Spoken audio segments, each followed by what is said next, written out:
ગાંડીગીરની ધરતી, એક ચારણનો નેહડો. અને ગીર છે ને બાપા, એ તો માલધારીઓનું મયર છે, માલધારીઓનું પિયર છે, મયર છે. એવી ગાંડીગીરની ધરતીની માલિકોર ચારણનો નેહડો, અને એમાં ઢોરની માલિકોર હાકડાનો રોગ આવ્યો. મરકી કહીએ ને આપણે મનુષ્યમાં, આમ ખેડૂત સમજી જાય અમારે હાકડાનો અર્થ ન કરી દેવો પડે. એ રોગ આવ્યો અને 1 દી 2 દી 3 દી થતા એક ખીલાથી ઢોર મંડી ગયા ઉઠવા, ખીલા મંડી ગયા ખાલા થવા, નેહડા મંડી ગયા ખાલી થવા. અને એક ગરીબ ચારણ થોડીક બેહું હતી 3 દીની માલિકો તો ખીલો ખાલી થઈ ગયો. એક પૂછડું ન રહ્યું, એક પૂછડું નહીં હો. જે નેહડાની માલિકો આમાં આટા મારત્યું ને એને ધૂળી ઉડવા માંડી. ચારણ હાલતા હાલતા હાલતા હાલતા એક નદીને કાંઠે ગયો, જાંબુર નદી. અને જાંબુર નદીને કાંઠે જાંબુર નદીને કાંઠે ગયો. મચ્છિયારા જાંબુર નદીમાં આમ ઝાડ નાખીને બેઠા હતા. સમજાય વાત? તો ઝાડ નાખી અને મચ્છિયારા બેઠા હતા. એ કાંઠે ઊભી અને ચારણે કીધું કે મિયું માગન દેતીયું અને રૂંધતીયું આરા. આ જળ જાંબુર ને હવે માણો મચ્છિયારા, મિયું માગન દેતીયું અને રૂંધતીયું આરા. મારી ભેહું આમાં બેહતીયું તેથી માઇટલાન રહેવાની જગ્યા ન જડતી. હે મચ્છિયારા, મારે આંગણે નથી તે તમે આજ બેઠા. ઝાડની ક્યાં વાત કરો, માઇટલાન રહેવું જ ન જડે, મારી એટલી હતી. આ જળ જાંબુર ના હવે માણો મચ્છિયારા. રોતો રોતો રોતો તારણ ઘરે આવ્યો, ખાટલે બેઠો. આઈ મને એમ થયું આ જીવશે નહીં, આ બેહું વિનાનો જીવશે નહીં. રોંઢાણ ટાણે જઈને કીધું ભણું ચારણ આમ કેટલાથી કાઢે, શું કરું? મારે આંગણે પૂછડું ન રહ્યું. એક ભેંસના ડોળા જેટલું દૂધ દેતી હોય એવી જો એકાદી હોત ને તો આપને ચોરીને ખાઈ જાય, આપ ચોરીને ખાઈ જાય, પણ એક ન રહી. શું કરું? એક કામ કરે, શું તાલાળા જાય, અડીખે માયર છે, તને એક ભેંસ દે. એક ભેંસમાં આપણે વરસ કાઢી નાખ્યું ચારણ, 5 વર્ષમાં ખાડું થઈ જાય. ભણું મને ગાતા ન આવડે, મને વાર્તા કરતા ન આવડે, મને વાત કરતા ન આવડે, મને દુઓ કહેતા ન આવડે. અને મારે જઈને કેવું હું કે તારે કાંઈ કેવું નહીં, હું તને શીખવાડું નહીં, તું ગોખતો ગોખતો જા. હું તને દુઓ શીખવાડી દઉં, એ ગોખતો ગોખતો જા. અને આઈમાં એ દુઓ પાસે બેહી અને કડી કડી કડી કડી કરી અને હાન થયું ને ત્યાં દુઓ શીખવાડ્યો. અને ચારણ ભૂલી ન જાય ને એટલે રાત આખી દેખે રાખ્યો, ભૂલાય નહીં ને, રાત આખી દેખે રાખ્યો. અને પોણીક રાતનો પલો ભાંગ્યો અને ચારણ ગાંડીગીરની માલિકો હાથમાં લાકડી લઈ અને ઉપડ્યો. બાપા એ ગાંડીગીર એ હાવદની ડણકો, આંબા આંબલિયું, ઉમરિયું, ખેર ખીજડીયું, બોરડિયું, કે હોડા કડિયું, વાખા ખડિયું, એમની કડિયું, આવડિયું, એમાં હાવદ ડણકો દેતા હોય. હા, વિહક બેહુની સાય ફેરી ફરતી હોય, હું જે થતું હોય. ગાંડીગીરની ધરતીને વટાવી અને ચારણ તાલાળાની ધરતી ઉપર ઉતર્યો. સવારનો પહોર સૂર્યનારાયણ ઉદિત થયા. અડીખા માયરને આંગણે જઈ અને ઉભો રહ્યો. 2-3 મહેમાનું ઓસરીની પાયરે બેઠા બેઠા દાંતણ કરે, પડખે પાણીના કળસા પીડ્યા છે અને 3-4 જણા દાંતણ કરે. હવે આ ચારણને એવી કાંઈ ખબર નહીં બાપા કે ડેલીએ દાયરો બેહે ને પછી જવાય ને પછી મગાય ને પછી આઠલાંબો કરે. ગાંડી ઘરનો ચારણ કાંઈ ખબર નહીં. એટલે પરબારો ડેલીમાં જઈ અને ડેલીએ જઈ કાનમાંથી હાથ મૂકી અને ચારણે દુઓ ફટકાર્યો કે તું રાખસ તો ઈરસે અને મારે રેણાક ઘર રીસે નહીં. આમાં દુબાર પણ દિશે એ મારે ચાંદર વિનાનું ચાંદરા, મારે દુબાર પણ જોને દિશે. આજ ચાંદર વિનાનું ચાંદરા. હોંડા ચાંદરાને આંગણે ચારણે આવી દુઓ કીધો. સાંભળજો મિત્રો, મહેમાનો આવ્યા હતા અને દાંતણ કરતા હતા. એમાંથી એક મહેમાને એટલું કીધું, ખોંડાભા દુઓ સમજાણો? એ કે હા દુઓ સમજાણો. એનો અર્થ સમજાણો? કે અર્થ સમજાણો? ભેંસ માગી કે એમ નથી કેતો એમાં હજી કંઈક ઊંડું છે, સમજાણું? એ કે હું સમજો એમ તમે સમજ્યા? આંતરની વાતો તમે જુઓ. હા હા એની વાતો નથી. હું ધારું તમને સવાર સુધી પેટ પકડાવીને હાવી હગું, આમાં જિંદગી કાઢી મેં. સંતો બેઠા, આવા વ્યક્તિ બેઠા, એટલે કેવું પડે સમજાણું દુઓ કે હા હું સમજો એમ તમે સમજ્યા? કે જરાક ફોલો પાડો તો ખબર પડે કે ફોલવામાં જ એટલો કે આ દુઓ આ વ્યક્તિનો નથી, આ દુઓ આ વ્યક્તિનો નથી. કે તમને શું લાગે એ કે આ દુઓ પુરુષનો નથી, આ દુઓ કોઈક બાઈ માણસનો છે. બાપુ સમજદારી કહેવાય. શામજી બાપુના 10 દુઆ બનાવીને મારા ફાધર, આ બધા જયારે પ્રોગ્રામ કરેલા, મારા ફાધર 10 દુઆ બનાવીને ગયા. શામજી બાપુ 5 વાગે આવતા, એની પહેલા મારા ફાધર આટા મારે. એમાં કવિ કાન ભેળા થયા. અમદેશની આર્ય રમણી અમર છે ઇતિહાસમાં જેને લખ્યો કવિ કાન ભેળા થયા. ભીમભાઈ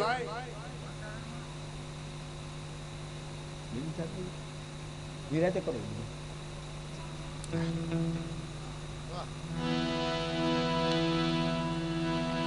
ભીમભાઈ ખુશી થી કે બાપુ કવિ કાનને કે પધારે ને એટલે એક પ્રસાદી લઈને આવ્યો. કે શું? કે 10 દુઆ શામજી બાપુના લખીને આવ્યો છું. કે ભીમભાઈ 10 દુઆ હારા ન લાગે. દુઆ છે ને કે 20 હોવા જોઈએ તો 20 કહેવાય, 52 હોય તો 52 કહેવાય, 72 કહેવાય, 76 કહેવાય, 100 હોય તો શતક કહેવાય, અને 700 દુઆ હોય તો સત્સય કહેવાય. મેં નટુભાઈ રણમલભાઈ ભાટોને સંબોધીને જે ગ્રંથ લખ્યો 700 દુઆનો, એને સત્સય કહેવાય. 700 હોય તો સત્સય કહેવાય. 10 હારા ન લાગે ભીમભાઈ. અરે કવિ કાન 10 તો માંડ બને, હવે આમાં 20 દુઆ ક્યાંથી થાય? એ હાલો ને આપણે બે ભેરા થઈને બનાવી લઈએ. હતાદાર પાછળ જ્યાં શ્યામ ઘાટ વડલો છે, જે ભૂત વડલો, ત્યાં બેઠા બે શંકરના ડેરાને ઓટે, અને બે કવિઓએ ભેળા થઈ અને બીજા 10 દુઆ બનાવ્યા. એ 20 દુઆ તૈયાર થયા. શામજી બાપુ પધાર્યા કે બોલો બોલો. શામજી બાપુનો સ્વભાવ હતો, એ બેહો ભાઈ, બધા બેહો બેહો, જો કવિઓ આવ્યા છે, આગળ ક્યાંક આપણને સંભળાવશે, બધા બેહો બેહો. દર્શનાર્થી બધાને બેહાડ્યા. બોલો બોલો કવિ કાંઈક બોલો, કાન કાંઈક બોલો. કે બાપુ આજ હું નહીં બોલું, ભીમભાઈ કંઈક પ્રસાદી લઈ આવ્યા છે. કે બોલો ભીમભાઈ બોલો. કે બાપુ થોડાક દુઆ બનાવ્યા છે, બોલો. એ 20 દુઆ મારા ફાધર બોલ્યા. 20 દુઆ બોલ્યા અને ત્યારે શામજી બાપુએ એટલું કીધું, ભીમભાઈ મને એમ લાગે છે કે આ 2 કવિઓએ ભેરા થઈને દુઆ બનાવ્યા હોય. આ સમજદારી હતી, આ સમજદારી હતી. અટાણ બજરંગદા બાપાની ટોપી જલારામ બાપાની, જલારામ બાપાની ટોપી બજરંગદા બાપાની, કેનું ગીત ક્યાં જોડે કાંઈ નક્કી નહીં. હવે સાંભળજો મારો મૂળ મુદ્દો. હું ડાબા દુઆ સમજાણો કે આ દુઆ પુરુષનો નથી, આ દુઓ બાઈ માણસનો છે. કે કેમ જાણ્યું? કે આ દુઆમાં શબ્દ આવ્યા કે તું રાખીશ તો રીશે, રેણાક ઘર રીશે નહીં. મારો ઘર ધણી નહીં રીએ. આ ઘર ધણી નહીં રીએ એમ બાઈ માણસ જ કહી શકે, પુરુષ નો કહી હગે. એટલે દુઓ છે ને એ બાઈ માણસનો છે, પુરુષનો. ધીમો ધીમો ધીમો ધીમો ચારણની હારે વાત કરતા કરતા હુંડા ચાંડેરાએ જાણ્યું કે એકલો ચારણ છે, ઘરનું માણસ છે, સૈયા છોકરા કાંઈ છે નહીં. એટલે જો આજ 1 ભેંસ દે કે 2 ભેંસ દે, ઘરની માલિકોને રોગ આવ્યો છે, કાલ મરી જાય ભેહું, ચારણ પાછો માગવા નહીં આવે. એના કરતાં આઈમાં એકલા ઘીરે છે તેડી આવી તો કાઢી નાખીએ. ટૂંકમાં વાતને લંબાવું નહીં. હવે ચારણને વિનંતી કરી, આઈમાં તેડી આવ્યો. વરહદી રોકાણા, વરહ પૂરું થયું, સારું ચોમાહું થયું. એટલે હુંડા ચાંડેરાને ચારણે એટલું કીધું કે મામા હવે રજા દિયો. એટલે ઘીરે જઈએ. કે ચારણ ઓલો દુઓ કીધો તો એ દુઓ ફરીવાર કે, અને ફરીવાર કીધો તું રાખીશ તો રીશે, રેણાક ઘર રીશે નહીં, દુબર પણ દીશે. મારે ચાંદર વિનાનું ચાંદરા. અને કીધું મામા 1 ભેંસ દે તો જિંદગી કાઢી નાખો. કે ચારણ વાંભ નાખતા આવડે? વાંભ નાખતા આવડે? કે ચારણ છો વાંભ નાખતા તો આવડે ને. કે તમારું ખાડું બેઠું છે પાટમાં, વાંભ નાખ, જેટલી ઊભી થાય એટલી દીધી. એને માદન લૂંટાયું કીએ. આમ ગોહલવાડનો દાયરો મને આમ દેખાય છે, આમ બેઠો છે આ બધું, એટલે યાદ આવશે ને. બાપુ છેલ્લું માદણ કોણે લૂંટાવેલું? કોઈને યાદ હોય તો? આ યુવાન મિત્રોને ખબર ન હોય માદણ લૂંટાવું એટલે હું. જેટલી ભેહું હોય એને ખાડામાં બેહાડવાની, બારોટ પાસે નામ મંડાવ્યું હોય બારોટને, ચારણ આવ્યું હોય તો ચારણને વાંભ નાખવાનું કીએ. પાડો ઈંધાણું રાખે ને વાંભ નાખે, અને પાડા પહેલા જેટલી ઊભ્યું થાય ને એટલી દાનમાં દે. એને માદન લૂંટાયું કહેવાય. એ છેલ્લું માદન લૂંટાય હું તો બાવું મોભે દીકરાના નામ મંડાવ્યા ને તેથી કવિ કાગની હાજરી, મેરુબાપુની હાજરી અને જેસુર દેવે વાંપ નાખી હતી. જીવાભાઈ ડિવાઇસ કે એના ઓરણથી પાડો ઊભો થયો હતો. હમણાંની વાતો છે સાહેબ.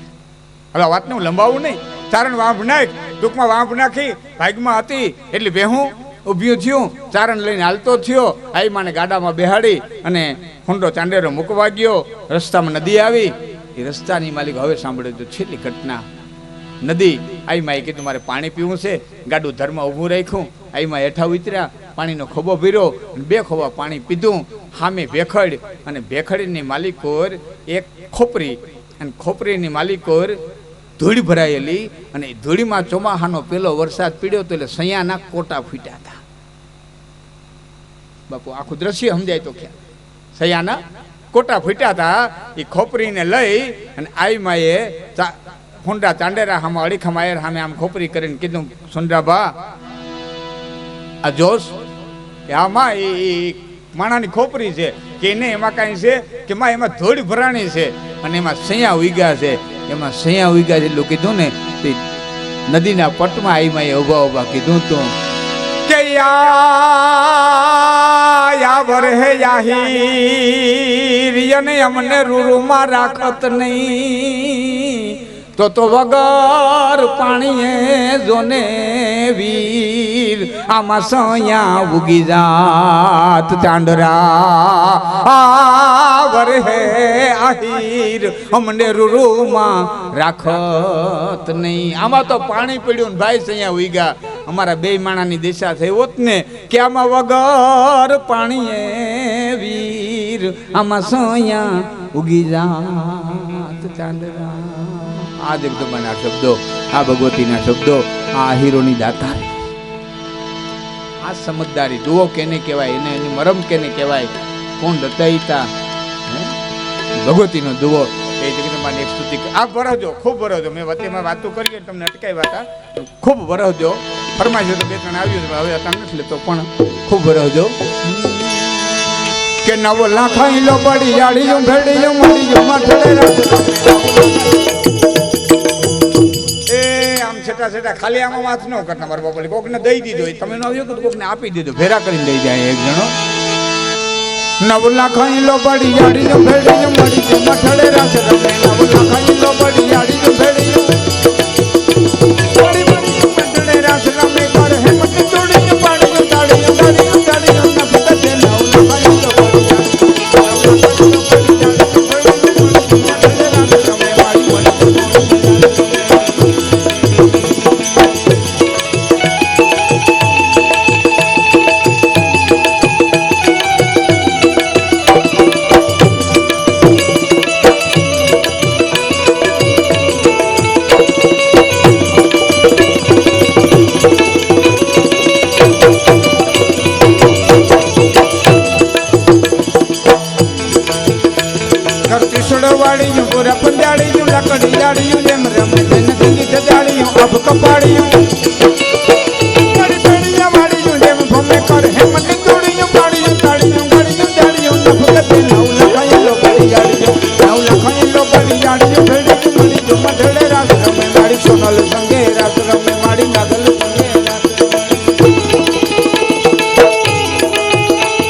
નવલા ખાઈ લો બડી યાડી જો બડી બડિયાળી જો ભેડી જો મડી જો મઢડે રાસ રમે માડી મડી જો મોણીએ રાસ રમે માડી તાતણી આધર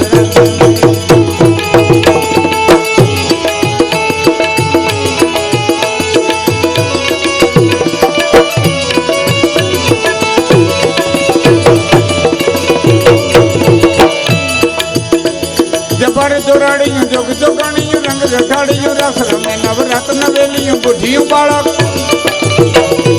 સંતાયેલિયું સાત રમે એવા મઠડે આવે કારણ રાખો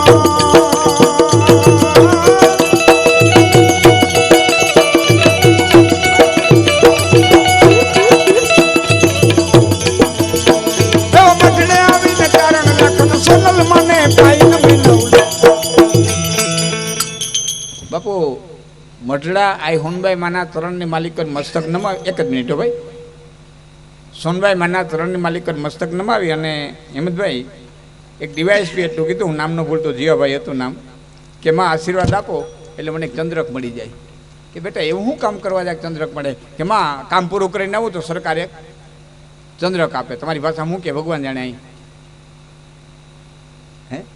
આ મેડલ ચંદ્રક આપી દે. કે બેટા એવું શું કામ કરવા જાય ચંદ્રક આપી દે? કે માં એક બારવટિયાને પકડવા જાઉં છું, બારવટિયાને પકડીને સવારે હાજર કરી દઉં એટલે સરકાર મને એક મેડલ આપે. એ કે કોને પકડવા જા? કે માં ભૂપતને પકડવા જાઉં છું ને સવારે ભૂપતને પકડીને હાજર કરી દઉં એટલે સરકાર મને એક ચંદ્રક આપી દે. એટલે હુનબાઈમાં કીધું દીકરા એક દી મોડો પડ્યો. કે કેમ? કે આશીર્વાદ કાલે ભૂપત લઈ ગયો. જબર જોરાડીયું જોગ જોગાણીયું રંગ રટાડીયું રસ રમે નવરાત નવેલિયું બુઢિયું બાળક સંતાયેલિયું સાત રમે એવા મઠડે આવે કારણ રાખો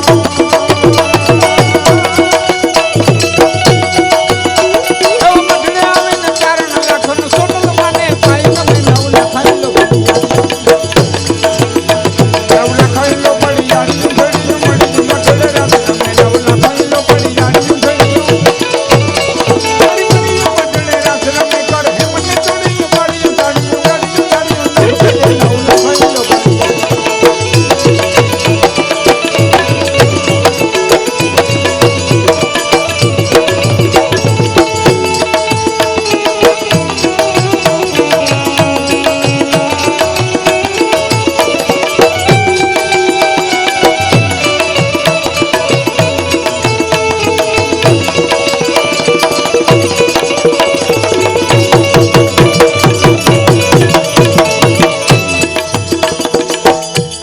આ બધું રમતની વાતો નથી, આ સામાન્ય વાતો નથી. ગોરખનાથ ખીચડી લેવા ગયા હજી પાછા આવ્યા નથી, જ્વાલામુખી એમના મંદિર છે. બાપુ અંગ્રેજો કાંઈક મરી ગયા મથામણ કરી કરીને, ગેસ નીકળતો હોય છે ને આ ગંધરક નીકળતો હોય છે ને માથે લોખંડ મારી મારીને મરી ગયા, છતાં એ લોખંડ હોહરવી નીકળી. ક્યાંક જાવ ઉત્તરાંચલમાં, હા નાથ પાછા આવ્યા જ નહીં, એ ગયા. આ સામાન્ય આ બધું છે ને વિજ્ઞાનની બુદ્ધિમાં ન ઉતરે સાહેબ. મારે કડી પૂરી કરવી છે પણ મને થાય કે આ બધું વિજ્ઞાનની પટ્ટીમાં ન આવે. સિંહણ ખાદ ખાય, ભૂંડણી ગારો ખાય ને આપણી જનતા દૂધપાક ખાય તો એ ધાવણ ધોળું જ થાય. અને હંચો ક્યાં આમાં આવ્યો છે એ આજની ઘડી વિજ્ઞાન નથી ગોતી ગયું. કારણ માતૃત્વ પરાકાષ્ઠાએ પહોંચે ને તેથી લોહીનું ધાવણ થઈ જાય છે. માતૃત્વની શક્તિ પરાકાષ્ઠાએ પોતે, પ્રેમ પરાકાષ્ઠાએ પહોંચે ત્યારે લોહીનું ધાવણ થઈ જાય. અને એ પરાકાષ્ઠાને વંદન કરવા દેવતાઓને આવવું પડે. અને કોણ કોણ આવે? માડી શેષ મહેશ ગુણેશ દિનેશ સુરેશ ઉદય હોય ધ્યાન કરે એમાં અક્ષર ગંધર્વ ચારણ નારદ મુનિ ગાન